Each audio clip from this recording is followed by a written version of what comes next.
सहनाववतु सहनौ भुनक्तु सह वीर्यं करवावहै तेजस्विनावधीतमस्तु मा विद्विषावहै।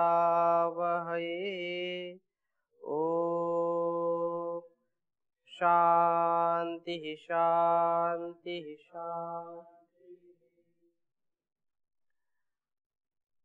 पुनः हम उसी क्रम को ले रहे हैं। ब्रह्मचर्य की चर्चा चल रही है और 12वें मंत्र का स्वाध्याय चल रहा था। उसी क्रम को हम आगे बढ़ा रहे हैं। चर्चा चल रही थी कि ब्रह्मचारी जब अपने जीवन में तप करता है, संयम करता है, पुरुषार्थ करता है, तो वह ऊर्ध्वरेता हो जाता है। और ऊर्ध्वरेता होने से वह स्वयं का, स्वयं के शरीर का, स्वयं के ज्ञान का,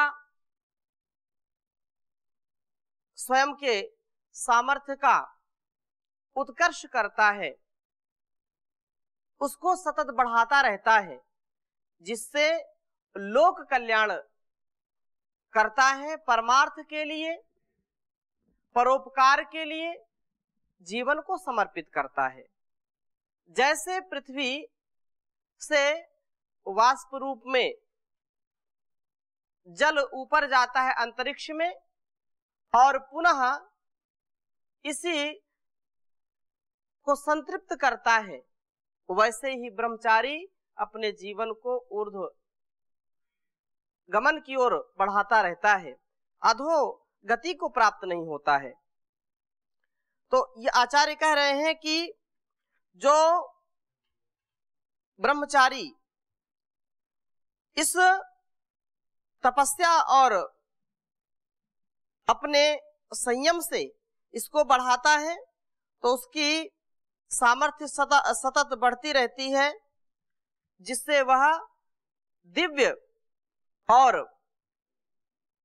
ओजपूर्ण जीवन का आधान करता है। जैसे बात आई थी, एक बार इसका उच्चारण करेंगे 12वें मंत्र का मिलकर के। ओम अभिक्रंदन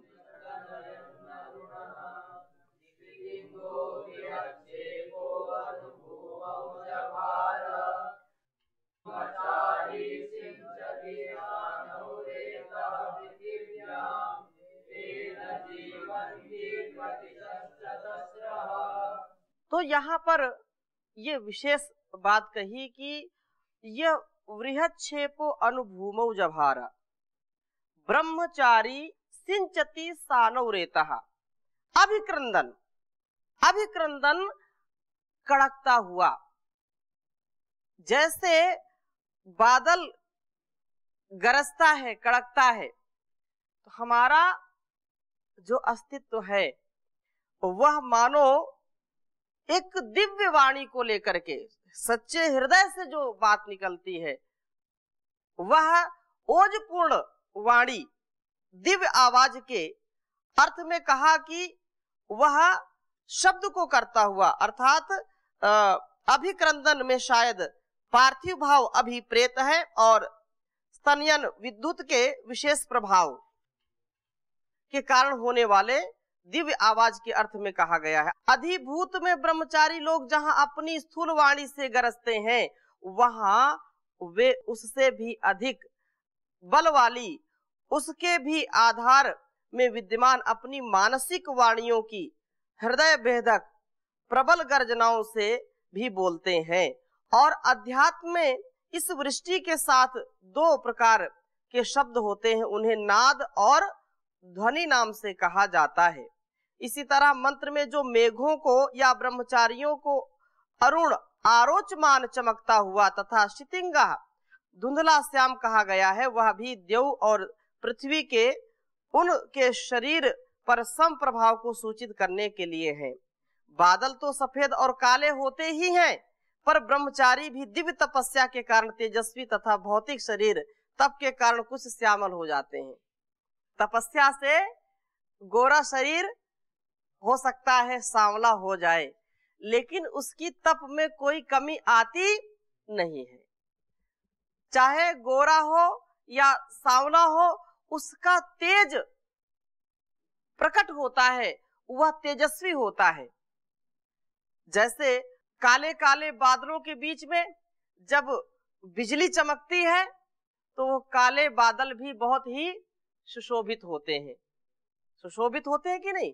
वैसे ही जान अग्नि से या अपने सामर्थ्य से जब यह ब्रह्मचारी आलोकित होता है तो उसकी श्यामता और सुशोभित हो जाती है।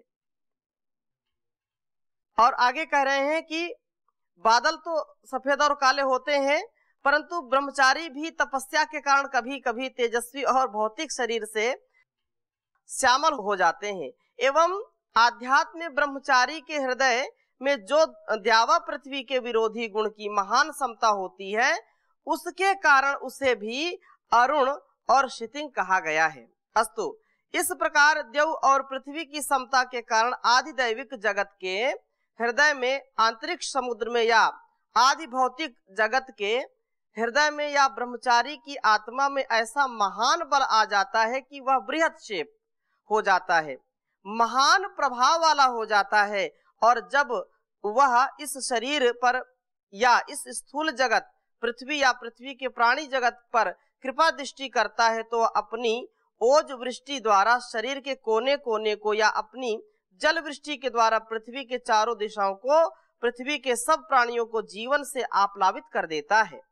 कई लोग इस मंत्र में जल वृष्टि के उपमा द्वारा भौतिक वीर प्रदान का वर्णन समझते हैं, परंतु यह ठीक नहीं। जल का वर्णन यहाँ प्रायः ज्ञान रस के लिए आया है। स्नातक विद्या जल में नहाए हुए को कहा है स्नातक। स्नातक स्ना धातु है जो स्नान के लिए आती है। स्नातक जो जान की गंगा में या जान जल में जो नहाया होता है उसको क्या कहते हैं?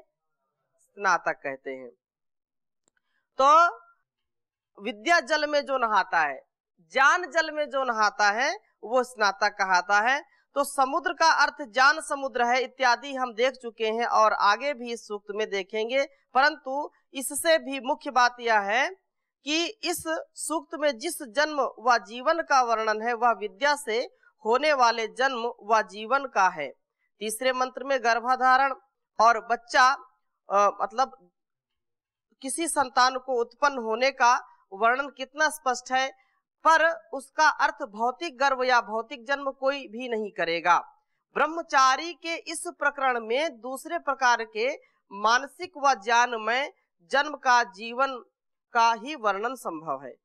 बहुत उत्तम बात है, आप समझते जाइए क्योंकि यह विशाल है। इसको हम चाहते हैं कि एक स्वाध्याय की दृष्टि से समझते जाएं। आंतरिक स्थित ब्रह्मचारी के जीवन प्रदान का वर्णन है, भौतिक वीर प्रदान का नहीं, किंतु उससे ऊंचे ज्ञानमय जीवन के प्रदान का वर्णन है। पर सबसे बड़ी बात यह है कि इस मंत्र में आभ्यंतर उत्पत्ति का वर्णन है। वीर शक्ति द्वारा अपने शरीर में ही, शरीर से कहीं बाहर नहीं जाए, जीवन प्रदान करने का वर्णन है। यह बात सर्वथा स्पष्ट है। असल में हम भौतिक स्थूल चेतना में इतने अधिक ग्रस्त हैं कि दूसरी बात वह चाहे कितनी स्पष्ट क्यों ना हो, अपनी स्थूल अवस्था के अनुसार ही उसको समझते हैं, अधिक नहीं। जिसको जिस बात में रुचि है, जिस बात में जिसको अपना कल्याण, अपने स्वार्थ की सिद्धि नजर आती, उसको जल्दी से वो ग्रहण कर लेता है। बाकी कितनी बार कितनी अच्छी अच्छी बातें हम सुनते रहते हैं, उसमें हमारा ध्यान जल्दी से जाता नहीं है। परंतु यदि अपने मतलब की बात आएगी तो उसको तुरंत कैच करते हैं। ये स्वभाव होता है व्यक्ति का। तो असल में जो भौतिक चेतना से ग्रस्त लोग हैं, अर्थात जो इस पार्थिव सुख के लिए ज्यादा परेशान रहते हैं। शास्त्रों में लिखा है कि पहले युगों में मानस प्रजा होती थी, मैथुन द्वारा नहीं, किंतु केवल मन शक्ति द्वारा ही प्रजा संतान होती थी। इसमें कोई आज कोई विश्वास नहीं करेगा ही नहीं, पर लोग अभी इतना भी समझने को उद्यत नहीं कि जैसे भौतिक उत्पत्ति होती है वैसे ही मानसिक आध्यात्मिक उत्पत्ति भी हो सकती है। जैसा भौतिक जीवन है वैसा मानसिक व आध्यात्मिक जीवन भी है, बल्कि मानसिक व आध्यात्मिक जीवन स्थूल जीवन की अपेक्षा बहुत ही व्यापक और बहुत ही अधिक महत्वशाली है। आज लोग भले ही जैसे माता पिता से बच्चे का जन्म होता है, बच्चा बढ़ता है, जैसे जैसे बढ़ता जाता है अनेक प्रकार के विचार उसके अंदर आते जाते हैं। मानसिक स्तर से वह वैचारिक स्तर से अलग अलग दिशाओं में भटक जाता है। माता पिता ने क्या शिक्षा दी है उससे भटक जाता है। ये बड़ी भयावह स्थिति है। आज जो है वैचारिक क्रांति ही तो है। एक व्यक्ति को इतना नकारात्मकता से भर देते हैं कि वह व्यक्ति संसार से बिल्कुल विमुख होकर के आतंकवादी बन जाता है। तो ये उसके भावों का ही तो प्रभाव है, उसके जो है मानसिक उत्पत्ति ही तो कहेंगे। जैसे राष्ट्र में कश्मीर मुद्दा बना हुआ है। कश्मीर में ऐसे माता पिता जो बच्चों को अच्छी परवरिश देते हैं, अच्छी शिक्षा देते हैं, लेकिन आतंकवादी उनको जो है उसको बहला फुसला करके लेके चले जाते हैं और उसको आतंकवादी बना देते हैं। माता पिता रोते रहते हैं। तो ये मानसिक जो लोग गलत दिशा में ले जाते हैं, ऐसे ही मानस जो पुत्र हैं वो अध्यात्म से, धर्म से, सदकर्म से, सद्विचार से भी इनका विशाल अस्तित्व बढ़ता जाता है, व्यापक होता जाता है। बहुत अधिक व्यापक और बहुत अधिक महत्वशाली है मानसिक और आत्मिक जीवन। यह तुच्छ स्थूल भौतिक जीवन तो उन्हीं के आधार पर है। यदि हम इस दृष्टि से देखें तो हमें पता लगेगा कि इस मंत्र में मानसिक क्षेत्र के जीवन का कितना स्पष्ट वर्णन है और मुख्यतः इसी क्षेत्र में ऊर्ध्वरेता होने की महिमा का यहाँ वर्णन किया गया है। मानसिक बल जितना अधिक होगा, जितना जितना व्यक्ति ऊर्ध्वरेता बनने का प्रयास करता जाएगा, उतना उतना उसके मानसिक बल का भी उत्कर्ष होगा, वह बढ़ता जाएगा। जो मनुष्य जितनी तपस्या करता है वह उतना ही वीर को ऊपर ले जाता है, ऊंचे लोक में ले जाता है और उतनी ही प्रभावशाली, उतनी ही उत्पादक शक्ति वाली वृष्टि करने योग्य बनता है। यह एक साधारण नियम है। वीर का ऊर्ध्वगामी करना ब्रह्मचर्य की तपस्या है और दिव्य वृष्टि प्राप्त करना उसका फल है। यदि कोई 25 वर्ष तक ही स्थूल ब्रह्मचर्य करता है, अर्थात पूरी तरह वीर को ऊर्ध्वगामी करता है और इससे आगे बढ़ने की शक्ति नहीं रखता है, तो वह ग्रस्त होकर के वीर को स्थूल वृष्टि द्वारा जो संतान पैदा करेगा, संतान को जन्म देगा, वह बेशक भौतिक दृष्टि से अच्छी संतान होगी। कम से कम प्रथम जो सोपान है ब्रह्मचर्य का, जो प्रथम जिसकी श्रेणी है, कम से कम इतना तो करना ही चाहिए। यदि कोई गृहस्थी में जाना चाहता है तो जाए, लेकिन कम से कम 24-25 वर्ष तक का ब्रह्मचर्य उसको अखंड रखना ही चाहिए। पर यह मंत्र का विषय नहीं है इस प्रकार, क्योंकि यह ब्रह्मचर्य की विशेष बात है, गृहस्थियों के बीच में बात आती है, क्योंकि यह जीवन, यह जगत यदि गृहस्थी नहीं होंगे तो नहीं चलेगा। इस भौतिक जीवन का विस्तार करने से जरा सा कार्य करेगा, पर वह इससे अधिक जीवन का प्रभाव संसार में नहीं ला सकेगा। किंतु इस मंत्र में इससे बहुत अधिक जीवन व प्रभाव लाने वाले और इससे बहुत अधिक ऊपर वीर शक्ति को ले जाने वाले ऊर्ध्वरेता का वर्णन है। वहां तक ले जाने वाले का जीवन जहां कि वीर उस मानसिक व ज्ञानमय शक्ति के रूप में आ जाता है जो कि सचमुच सब जगत का जीवन की वर्षा में नहला देती है। योग शास्त्र में सर्वोच्च समाधि की अवस्था में, जिसे धर्म मेघ की वृष्टि के नाम से कहा जाता है, अंततः तो इस मंत्र में उस दिव्य दृष्टि का वर्णन है। उस समाधि में जो धर्मामृत धाराएं शस्त्रः बरसती हैं, कहते हैं कि उनसे जन्म जन्मांतर की अधर्म मलिनताएं क्षण भर में धुल जाती हैं और सारा शरीर और सारा प्राण नया हो जाता है। शरीर का एक एक अणु नए दिव्य जीवन से जीवनमय हो जाता है।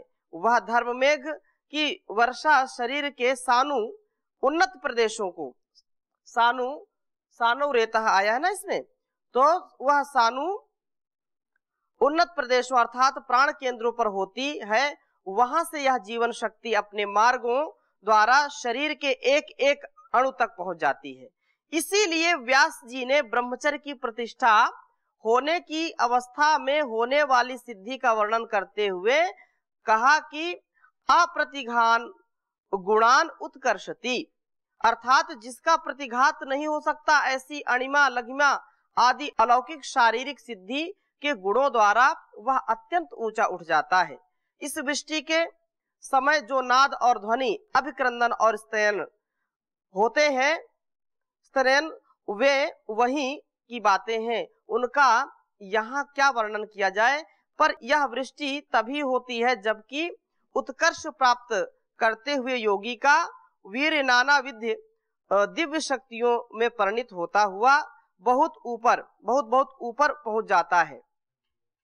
उससे नीचे के क्षेत्रों तक पहुंचने से भी जो वृष्टियां होती हैं हमारे लिए वे तो बहुत ही काफी हैं। अस्तु यह तो व्यष्टि जगत में ऊर्ध्वरेता होने की महिमा है। आधिदैविक जगत में जल वीर के ऊर्ध्वगामी होने से वृष्टि द्वारा सब जगत को जीवन मिलता है। यह ऊपर बताया जा चुका है, पहले पढ़ चुके हैं। इसी तरह आदि भौतिक जगत के अर्थात मनुष्य समाज में भी हम देख सकते हैं। समाज पुरुष अपने ज्ञान को उन्नत ऊर्ध्वगामी करने का यत्न करता है। कोई भी व्यक्ति नीचे नहीं गिरना चाहता है, सभी चाहते हैं कि हमारी उन्नति हो, हमारा ज्ञान उन्नत हो, हमारे शरीर उन्नत हो, हमारा बल उन्नत हो। अवनति कोई भी दुनिया में नहीं चाहता है, वो चाहे छोटा हो या बड़ा हो। वे मानव समाज में धर्म मेघ होते हैं, वे समता में रहने वाले समाज के हृदय स्थानीय होते हैं। वे बाह्य और मानस वाणी से गरजते हुए जिस ज्ञान वृष्टि को करते हैं उसे पहले समाज के सानु अर्थात उन्नत पुरुष ही जो है पुरुष को ग्रहण कर पाते हैं। सब सामान्य लोग उनकी बातों को उपदेशों को समझ नहीं सकते और फिर उन द्वारा वह ज्ञान धीमे धीमे अर्थात धीरे धीरे समाज के प्रत्येक सामान्य व्यक्ति को भी पहुंचकर जीवन प्रदान करता है। जीवन ज्ञान पर आधारित होता है, लेकिन ये ज्ञान सबके अंदर उतरता नहीं है। ज्ञान को समझने का सामर्थ्य सबके अंदर होता नहीं है। कोई बिरले लोग इसको समझते हैं कि वास्तव में ये भी कोई चर्चा है, इसमें भी कोई जीवन का जो है तथ्य छिपा है। ये बहुत देर बाद समझ में आता है कि वास्तव में ये तो जीवन जीने की कला है। यह जब उतरता है तो वास्तव में उसका जीवन धन्य हो जाता है।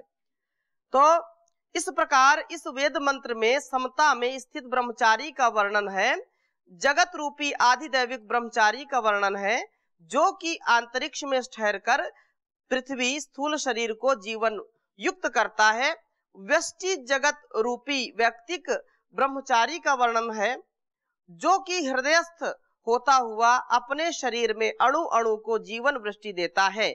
और समाज पुरुष रूपी आदि भौतिक ब्रह्मचारी का वर्णन है, जो अपने हृदय स्थानीय ब्रह्मचारियों द्वारा अपनी सामान्य जनता के लिए जीवन वर्षा करता है। जगत से यह मेरा अस्तित्व है और मेरा अस्तित्व इस जगत के लिए है। कोई भी संसार में केवल नहीं होता, केवल कुछ नहीं होता है, उसमें अनेक प्रकार के पुरुषार्थ, अनेक प्रकार के लोगों का जो है उद्यम लगा होता है, उनकी जो है भावनाएं जुड़ी होती हैं, उनका पुरुषार्थ जुड़ा होता है, तब जाकर के एक व्यक्ति का निर्माण हो पाता है। ऐसे ही शरीर में भी केवल कुछ नहीं है, यह सारा शरीर एक एक कोशिका से बना होता है और उस कोशिका में भी ऊर्जा का संचार करने का सामर्थ्य एक वीरवान ऊर्ध्वरेता ब्रह्मचारी का ही हो सकता है। अन्य तो धीरे धीरे उसको नष्ट करने का काम करते हैं। तो यहाँ अपने से खुद जुदा किसी बाह्य स्थान या वीर प्रदान करने का कहाँ वर्णन है। ब्रह्मचारी व्यक्तिक ब्रह्मचारी या समाज रूपी ब्रह्मचारी अपने ही आपको आगे आगे पुनः पुनः उत्पन्न करने के लिए अपने ही अंदर वीर को व्यय करता है, इसलिए जो है पुनः उत्पत्ति से उसको पुकारते हैं। इसको अंग्रेजी भाषा में कहते हैं रीजनरेशन। वास्तव में यह आभ्यंतर उत्पत्ति है और उसके सहित ऊर्ध्व गति है, जो कि ब्रह्मचारी का स्वाभाविक विकास मार्ग है। इस आभ्यंतर उत्पत्ति में और इस ऊर्ध्व गति में ब्रह्मचारी को जो अधिक अधिक विस्तृत और अधिक शांत आनंद प्राप्त होता जाता है, वह आनंद संसार में ग्रस्त पुरुष या यह बात अनुभव कर सके तो कितना अच्छा हो। जितना आप आनंद में हैं शारीरिक रूप से, मानसिक रूप से, यदि इसका अनुभव सांसारिक व्यक्ति भी कर सके तो कितनी अच्छी बात है।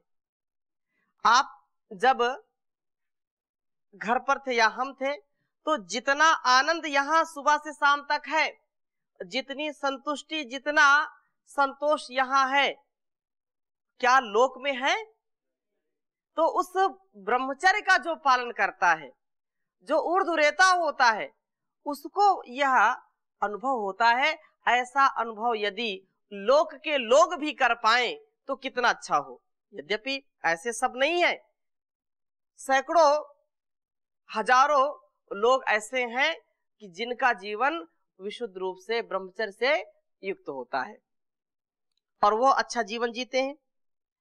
उस आनंद की अपेक्षा हजारों गुना, लाखों गुना अधिक होता है, जिसे कि मनुष्य अपने में विद्यमान पशु वृत्ति के अंश के कारण बाह्य उत्पत्ति और वीर का अधोगमन से प्राप्त करते समझते हैं।